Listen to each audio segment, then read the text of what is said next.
Indian contract act. यह topic आपके लिए theory as well as practical दोनों में उपयोगी है। सीए फाउंडेशन में इस टॉपिक का वेटेज एवरेज 20 मार्क तक का है। आपको पहले तो ऐसे दिमाग में आता है कि कॉन्ट्रैक्ट कौन करता है? बड़े बड़े लोग जो होते हैं, अदानी है, अंबानी है, टाटा है, बिल गेट्स है, वही कॉन्ट्रैक्ट करते हैं, ऐसे आपको लगता है। बड़े बिजनेसमैन है वह कॉन्ट्रैक्ट करते हैं, ऐसा नहीं है। सवेरे उठने से लेकर रात को सोने तक हम अनंत कॉन्ट्रैक्ट में एंटर होते हैं। सवेरे न्यूज़पेपर परचेस करना, मिल्क परचेस करना, शाम को इवनिंग वॉक में आइसक्रीम खाना, ये सब कॉन्ट्रैक्ट है। In daily life, we are entering infinite contracts. Since morning to night, purchase of newspaper, eating of the ice cream, these all are the contracts. आप जब मिल्क परचेस करने जाते हो, आप 50 रुपया पे करते हो, बोलते हो मुझे मिल्क दो, तो ये क्या हुआ? ये आपका ऑफर हुआ। सामने वाले ने आपको मिल्क दिया, वो एक्सेप्टेंस हुआ। यानी कोई भी कॉन्ट्रैक्ट की शुरुआत है वो ऑफर से होती है। तो पहले हम समझेंगे what is offer, what is proposal. सिर्फ मेरा इरादा मैं व्यक्त करूंगा वो ऑफर नहीं है। मुझे शादी करनी है वो ऑफर नहीं है। तुम मुझसे शादी करोगी वह ऑफर है। mere intention is not an offer. I want to marry is not an offer. Do you want to marry with me is an offer. Hence offer के अंदर सामने वाले की सहमति लेने का बहुत इंपॉर्टेंस है। For obtaining the assent of the others is required in the offer. Person who makes the offer, जो ऑफर कर रहा है उसको हम ऑफरर बोलते हैं। ए ने बी को बोला do you want to purchase my car. A is the offeror, B is the offeree. Person to whom offer is given, that is the offeree. शादी से पहले फियांस होता है, शादी के बाद हस्बैंड हो जाता है। वैसे ऑफर एक्सेप्ट करने से पहले बी ऑफरी है, लेकिन person who accept the offer becomes the promisee or acceptor। वैसे तो ऑफर बोलो या प्रपोजल बोलो, दोनों एक ही है। Both are interchangeably. ऑफर और एक्सेप्टेंस एक दूसरे की जगह यूज हो सकता है।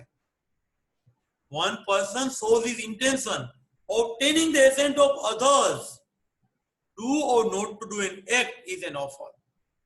मैं मेरा इरादा व्यक्त कर रहा हूं, सामने वाली सम्मति लेने के लिए कर रहा हूं, और वो मेरा एक्ट है, पॉजिटिव भी हो सकता है, नेगेटिव भी हो सकता है, सकारात्मक और नकारात्मक दोनों act are possible in case of a offer.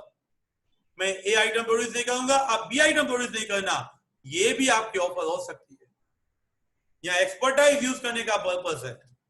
I will not produce A and you will not produce B. It can be a negative offer. अभी टाइप्स ऑफ ऑफर, ऑफर के प्रकार में सबसे पहले है जनरल ऑफर। पूरी जनता के लिए हम जो ऑफर करते हैं ना, वो जनरल ऑफर है। सीता के स्वयंवर में जो आएगा, शिव धनुष से तोड़ेगा, उससे सीता शादी करेगी। द्रौपदी के स्वयंवर में जो मछली की आंख वेद करके देगा, उससे द्रौपदी शादी करेगी। चंदूबाई का 2 पैर वाला मोती गुम हो गया है, जो मोती ढूंढ के आएगा उसको चंदूबाई 1 लाख रुपीस देंगे। ये सब क्या है? ये जनरल ऑफर है। जनता में से जो बंदा ये शर्त पूरी करेगा, उसने ये ऑफर एक्सेप्ट किया है, ऐसा माना जाएगा। It is made to the public at all. Anyone can accept by doing the desired act. जो शर्त डाला है वो शर्त पूरी करके कोई भी बंदा एक्सेप्ट कर सकता है। Performance of such condition is the acceptance of the offer. हमें जो शिव धनुष से तोड़ने का और मोती ढूंढ के आने का वो जो परफॉर्मेंस हमने किया है ना, वही एक्सेप्टेंस है। हम उसके लिए मनी मांग सकते हैं। सीता स्वयंवर है, द्रौपदी स्वयंवर है, न्यूज़पेपर में एडवर्टाइज है, जो मेरा बंदा ढूंढ के आएगा उसको मैं मनी दूंगा, वो जनरल ऑफर है। मेडिसिन वाले ने अपनी दवाई के ऊपर लिखा था कि भाई ये मेडिसिन यूज करने से इन्फ्लुएंजा नहीं होगा, सीवियर फीवर नहीं होगा, किस बंदे ने वो फीवर मेडिसिन लिया, उसको फीवर हो गया, तो such person can sue on the company.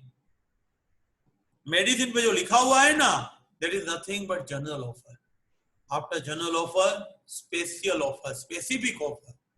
ए ने बी को बोला तुझे मेरी कार परचेस करनी है, only B can purchase, C cannot purchase, it is a special or specific offer।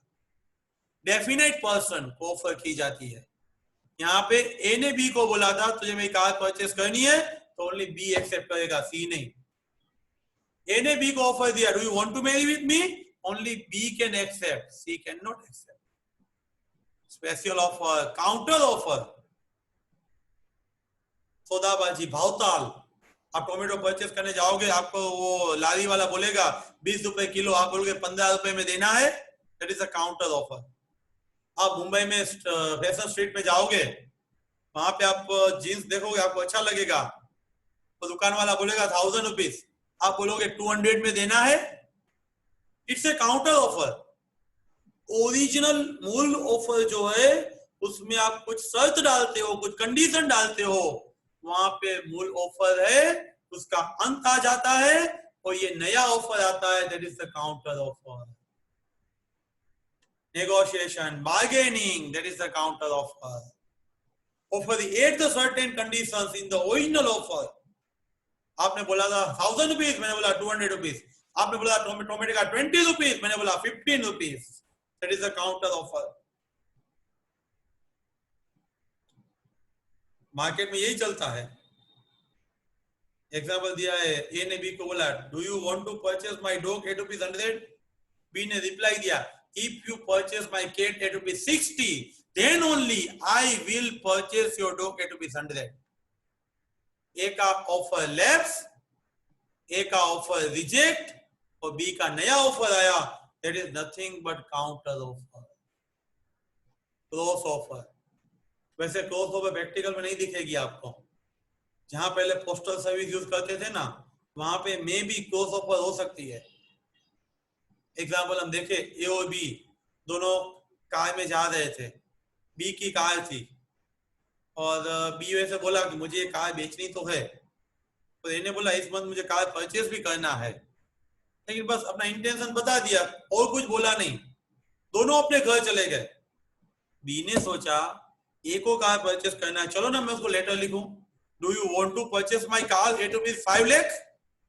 B ने ए को लेटर लिखा, ए ने सोचा मैं अननोन पर्सन के पास से कार परचेस करूं, उससे अच्छा है चलो ना मैं फ्रेंड के पास से परचेस कर लूं। ए ने लिखा my dear friend do you sell your car at rupees 6 lakhs to मी।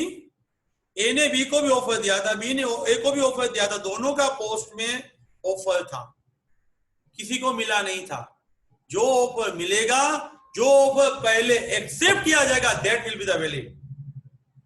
दूसरी ऑफर पहली ऑफर की एक्सेप्टेंस नहीं है, दोनों ऑफर ही है, it is a cross offer. हमारा जो मोबाइल में तो रात को कवरेज नहीं आता है, किसी ने गोल्डन पीरियड में एक दूसरे को मैसेज किया है, सवेरे को पहुंचता है, तो वो और कुछ नहीं है, वो क्रॉस ऑफर है। Two parallel similar offer send to each other without listening to others. दूसरे की ऑफर सुने बिना दोनों पार्टी एक दूसरे को ऑफर भेज रहे हैं, that is nothing but cross offer. एक की ऑफर दूसरे का एक्सेप्टेंस नहीं है। ए ने बी को बोला do you want to purchase my dog at rupees 60। B ने ए को बोला can I purchase your dog at rupees 100। दोनों का एक ही चीज के लिए एक दूसरे को ऑफर दिया गया है, दोनों का लेटर पोस्ट में है और दोनों को मालूम नहीं है, that is nothing but only cross offer. What is the standing offer? Open for the time, जो टाइम पीरियड में एक्सेप्ट की जाती है उसको हम स्टैंडिंग ऑफर बोलते हैं। 12th साइंस का रिजल्ट आया, सब लोग कॉलेज के लिए अप्लाई करेंगे, तो विद इन द टाइम होता है, 6 महीने के बाद बोलेंगे नहीं नहीं मुझे तो अभी कॉलेज करना है, मुझे फॉर्म चाहिए, कोई नहीं देगा। विद इन द टाइम आपको अप्लाई करना है, फीस भरना है, आपका लिस्ट में नाम आना चाहिए, ये सब रिलेवेंट विद द टाइम है, वो स्टैंडिंग ऑफर है। आपका एग्जाम फॉर्म भरना होता है सीए फाउंडेशन का, तो भी विद इन द टाइम भरना होता है, स्टैंडिंग ऑफर है। गवर्नमेंट टेंडर होते हैं, वो स्टैंडिंग ऑफर है। रिजनेबल टाइम में तो हर एक ऑफर परफॉर्म करना चाहिए, एक्सेप्ट करना चाहिए जो करना चाहते हैं तो। लेकिन पहले से जहां पे टाइम दे दिया है, do you want to purchase my car at ₹1 lakh, give me answer within a week, that is a standing offer. Such offer can be accepted within the given period of time only. जितना time बोला है उतने period में ही आप accept कर सकते हो। Government के टेंडर है, कंपनी के टेंडर है, रजिस्ट्रेशन फॉर्म है, एग्जाम फॉर्म है, वो सब स्टैंडिंग ऑफर के एग्जांपल है। This all are required to accept within given the time. आप बने रहिए मेरे साथ, हर एक सब्जेक्ट के 100% वीडियो आपको मिलते रहेंगे। So don't forget to subscribe this channel and share this video to your all friends for their benefit. Thank you very much.